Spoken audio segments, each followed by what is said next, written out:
দাদা, এতক্ষণ ধরে ভ্যানে বসে থেকে থেকে হাড়গোড় সব ব্যথা হয়ে গেল। দোষটা তো আমার ভ্যানের না দাদা, দোষটা রাস্তার। আচ্ছা ঠিক আছে ঠিক আছে, তুমি মুখটা বন্ধ করে এবার চালাও, তাড়াতাড়ি পৌঁছাতে হবে। এই তো চলেই এসেছি প্রায়। তা সাহেব, সড়কতলায় কার বাড়ি যাবেন? চন্দন মল্লিকের বাড়ি। ও আচ্ছা আচ্ছা, তা ওই বাড়িতে কি দরকার? এবারে যেন আমার ধৈর্য, বিরক্ত হয়ে বললাম, সেটা আপনার জানাটা কি খুবই দরকার? না তেমন কোনো ব্যাপার নেই, এমনি জিজ্ঞাসা করছিলাম আর কি। নেন নেন, আপনার চড়কতলা এসে গেছে। উফ, যাক অবশেষে এলাম তাহলে। আপনার কত ভাড়া? 30 টাকা দেন। আমাকে নামিয়ে দিয়ে বখাটে ভ্যানেলাটা চলে গেল।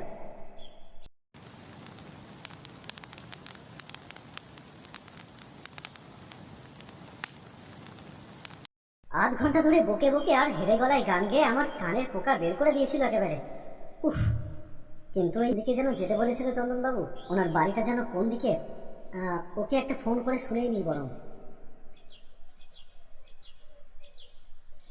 হ্যালো, হ্যাঁ চন্দনবাবু আমার সামনে এসে দাঁড়ালো, তারপর বলল, সারা গুলি করে আজকে মেরে দিতাম। হ্যাঁ, আমার এসে নেও, আমার এসে নে।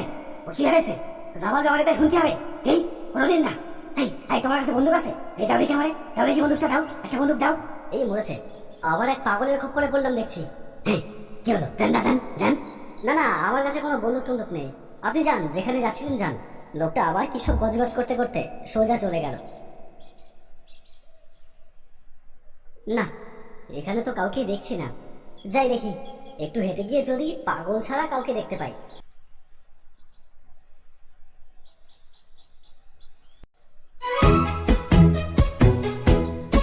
কিছুটা এগোতে রাস্তার ধারে একটা চায়ের দোকান দেখতে পেলাম। এই একটা কাজের জিনিস এতক্ষণে পেলাম। সেই দুপুরের পরে এক কাপ চা খেয়ে বেরিয়েছিলাম। বিকেল গড়িয়ে সন্ধে নামবে একটু আখরদের কাছে, এটা কি কম বড় আত্মনির্যাতন? দোকানের সামনে গিয়ে বললাম, দাদা একটা চা দেবেন। দুধ চা না লিকার চা? লিকার, অল্প চিনি দেবেন। দেখছি, বসুন।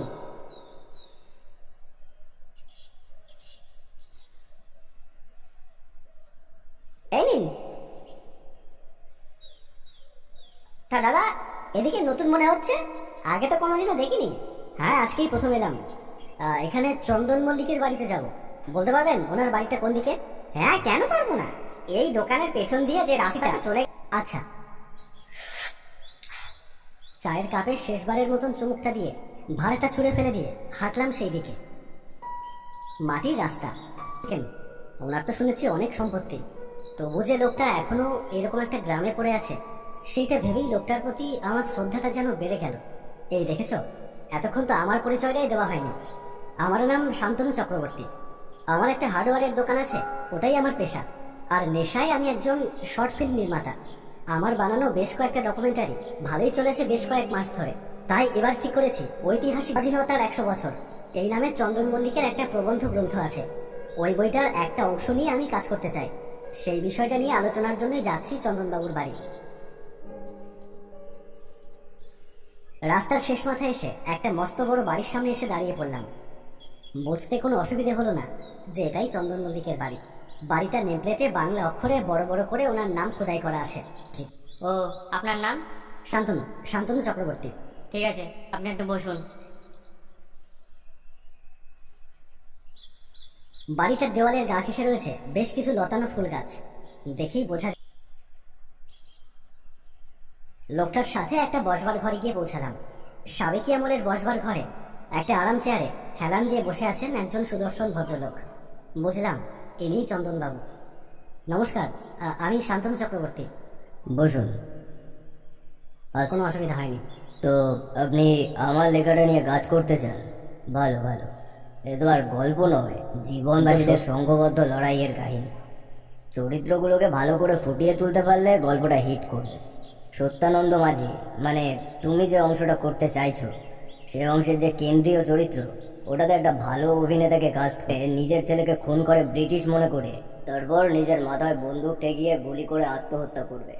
সেই জায়গাগুলোকে রিয়েলিস্টিকভাবে ফুটিয়ে তুলতে হবে, কিন্তু নাদরেল অভিনেতা দরকার, বুঝলে? আমার জানাশোনা একজন আছে, খুব ভালো অভিনয় করে। যদি বলো আমি তোমার সাথে তার আলাপ করিয়ে দিতে পারি। সে করাই যায়, তাতে করে দেখলাম যে এই মানুষটাকে নিয়ে অনেক দ্বিমত আছে। শোনো, দ্বিমত থাক আর যাই থাক না কেন, চন্দন মল্লিক যেটা লিখেছে সেটা চিরন্তন সত্য।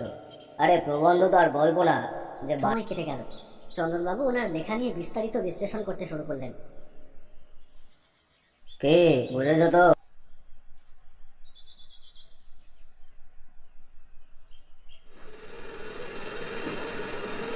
এই ভাই, দাঁড়াও দাঁড়াও দাঁড়াও দাঁড়াও। কোথায় যাবেন? স্টেশনে যাব। যাবো, উঠে 50 টাকাই দেবেন। হ্যাঁ, এসে কি? আসার সময় রিক্সায় তো 30 টাকা নিল। রিক্সা? সে কি, রিক্সা এখানে কোথায় পেলেন? ও বুঝেছি, আপনি নিশ্চয়ই নিতাই খেপার রিক্সায় এসেছেন। আরে ও তো পাগল, ও ভাড়া টাড়া জানে নাকি? কি যাবেন না চলে যাবো? না, যেভাবে হেরে গলায় গান গাইছিল আর ফালতু বকবক করছিল, তাতে ও পাগল না হয়ে যায় না।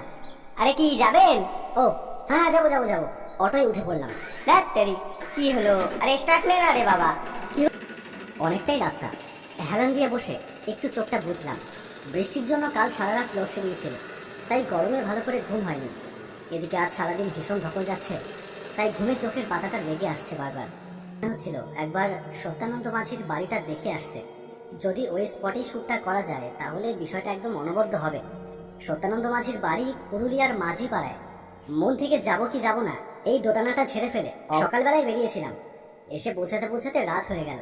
খড়ের চাল দেওয়া মাটির দেওয়ালের বাড়ি, রাঙামাটির পথ মনটাকে যেন কোথায় টেনে নিয়ে যায়।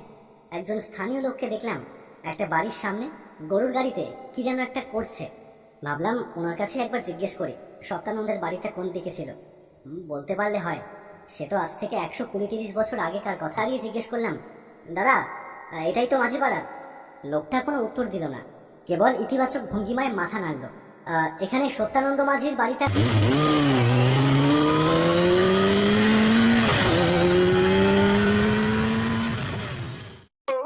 একই রে বাড়া, এ বলতো একই রে বাড়া। এ হুল হুল করে নিয়ে গাড়ি নিয়ে চলে গেল। পিছনে একটা মেয়ে বসে নিয়ে এসে কি নতুন এসছে নাকি?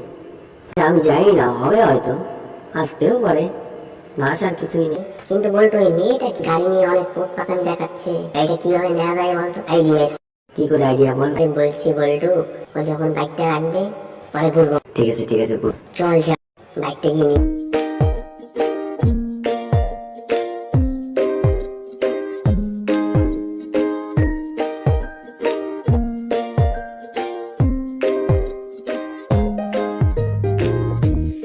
একই রে বাড়া, নিয়ে চলে গেলি? ঘরে কেউ ছিল না? না, ঘরে কেউ ছিল না, এমনিতেই নিয়ে চলে আসছি। ও চল চল চল। একই বাড়া নিয়ে চলে এসছিস? হাতে মাছিস কেন, কি হয়েছে? বল না, নিচ্ছে না। আর কেন জানি না, কি চল। সালা ফেলে দিলি, কি করে দিলি?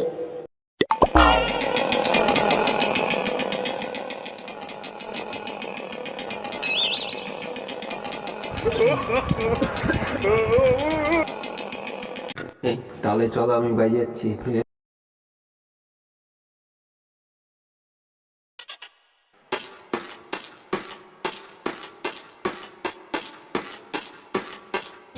তুই আমার গাড়ি চুরি করছিস? না না, আমি চুরি করিনি। দেখেছি তুই তুই চুরি করেছিস। তুই বাড়া আগে আমার গাড়ি নিয়ে আয়। রে বাড়া, গাড়ি কার মেরে আমি চুরি করছিস আমার সাথে, গাড়ি নিয়ে আয়। তারপর তোটা দৌড়ে পালিয়ে গেল। বাঁচাও বাঁচাও বাঁচাও করতে করতে পালিয়ে গেল। আর